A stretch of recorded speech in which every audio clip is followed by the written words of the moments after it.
So, der dritte Tag neigt sich zum Ende zu. Hier am Feuer wird es langsam gemütlich in der Artist Area und neben mir sitzt Burton von Fear Factory, die heute Nachmittag hier gespielt haben. Burton, your band played the Wacken this year for the first time. Can you summarize how the gig was, basically?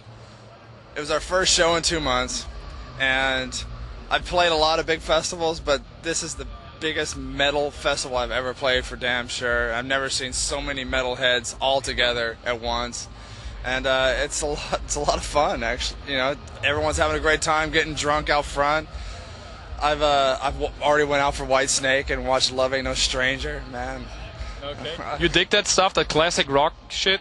Man, the first time I heard that, I was like 12, and so that was my first metal song I ever liked. And man, I got a picture with David Coverdale just like an hour ago. Right. I was freaking out. You're not the first guy to tell me that Speed of Soulwork is carrying around a bag of vinyl, basically. We were hanging around with him earlier, and it's like, here he comes right now with his white snake, and he got his picture with David Coverdale before I did. Smells really good today, actually. David Coverdale smelled really good. I bet. Very expensive perfume. But what I was thinking of, most of the bands at Wacken are more from the traditional or extreme scene, whereas Fear Factory always stood for the more modern, some might say futuristic metal. Were you thinking about how you might go down with the traditional part of the crowd? You know, I thought about it for a little bit. I knew Wacken was like a traditional metal, traditional metal, you know. But Fear Factory's been around for 16 years now, and so we have a really strong fan base. And we've toured with like Iron Maiden, Judas Priest, Ozzy Osbourne, Slayer, you know, just a lot of classic metal bands. And so those fans have always accepted us. So I think, you know, we're still, you know, Wacken is all metal. Classic metal, futuristic metal, you know, just technical metals, stoner metal, it's all of it from all over the world. So metal fans from everywhere just love the heavy music, and so Fear Factory, I feel, is accepted because of that. Okay, and you had even a special thing going while your gig. Your guitar player had his birthday. He turned 33 this year. Okay. And you know, he's we're all growing up with metal. You know, metal has been half of my life. Half of all our lives. So. Exactly. But what does a touring band do if one of the guys has the birthday on the road? Are we talking like 25 pies in the face or something? Well, not today. We didn't have pies. If we were in a place that we could grab pies from, we probably would have done it. Right on stage? On stage, after stage, all day long. It's your birthday all day. So usually we just, on a day like this, I like singing happy birthday to my bandmates, and they love it too, and we just start drinking after the show, which I've been doing. I'm pretty toasted right now. Which sounds good. This is a good way to stop a fun rockin' metal day, und das ist auch eine gute Stelle, um das Interview zu beenden. Schönen guten Abend. So, hier sind wir wieder auf Sendung. Ich sitze hier mit Raymond von Fear Factory, der Drummer, die gerade gespielt haben. Raymond, you played Wacken for the first time, right? First time ever. It was great. There was a lot of people, and we had a great time. Well, it sounds good.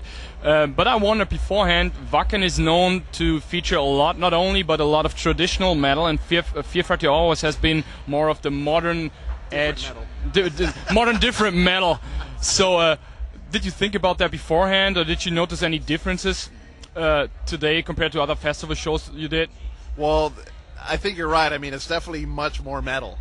It's one of the most like metal-esque festivals, because usually when we do other festivals, like there'll be like The Cure, Depeche Mode, or like Bjork or something. Like it's just very different. And this one is just all metal bands. And it was funny because the stage we were playing on said the true metal stage. I was like, wow, I don't know if we belong on this stage. But no, it was great. We had it did go well. And one special thing during your show was your guitar player's birthday is today. So what does a touring band do if one of the main guys had a birthday? You will have a beverage or two tonight, I guess. Well, I'm sure Chris is going to have more than a beverage tonight. Okay. I think there'll be, well, there will be a lot of liquor involved. There might be some women involved, too. This is a family program. Never mind. He's going to have milk and cookies. And a good book. Yeah, and a good book. And a pie in the face. I think he already had a couple of those. Really? Yeah. Okay, you do that on a regular basis when one of the band guys has a birthday, you get like a pie in the face? Let's just put it this way: when it's my birthday, I'm not around. For good reason, I guess. Yeah, exactly. I try to eat the pies before they hit me in the face with them. Okay.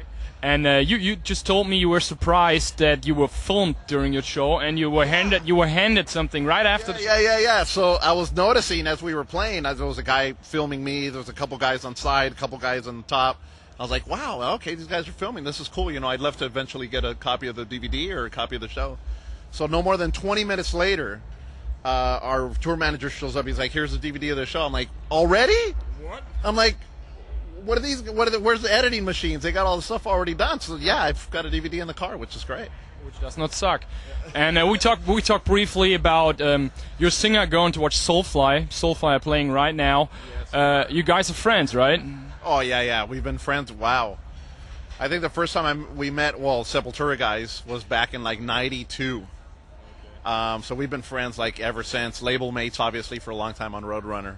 So as I was mentioning earlier, you know, it's like last time I seen Max was about 2 years ago when we met up at a show in New Mexico. We were touring and they were touring, and we got together for this one show. So that was the last time. I'm sure that's why Bert's hanging out with him, because we haven't seen him in a while. So. And you haven't met Max today? No, I haven't even seen him yet today. I think he stayed on the bus for a long time. I'll tell you what, we talked to Max before this, and he said, if I don't see the Fear Factory guys, please pass my regards. And this has happened now, so your buddy is waiting to meet you. Yeah, I got to go find it. I haven't seen Gloria in a while either, so it'll be good to see him again. No, a general question, what's going on in Fear Factory Land? Oh, you told me not to say Fear Factory Land because it's too happy sounding. Disneyland. Yeah, it's not metal enough. It's not metal enough. Okay, what's going on in the... Fear Factory Hell. In Fear Factory Hell, we take that. What's going on currently in Fear Factory Hell? Touring obviously now. We're out here until the 20th. And then we've got 3 days off. Then we do South America, Mexico. Then we come back to the States. Then we do New Zealand, Australia, Taiwan. Come home again. Home for 3.5 weeks. Then 6.5 week tour in the U.S. Oh, that's a... And that'll take us up to the end of the year. So we'll be touring until the end of the year. Okay, so you're not working on new stuff, or probably already demoing stuff. It's road work for now. Yeah, pretty much road work. We've got maybe about 4 songs so far for the next record, but it's still really early, and we probably won't really get into it until maybe the end of the year.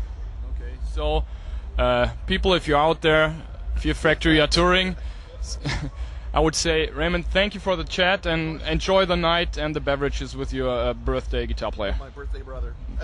Thank you. Thank you very much.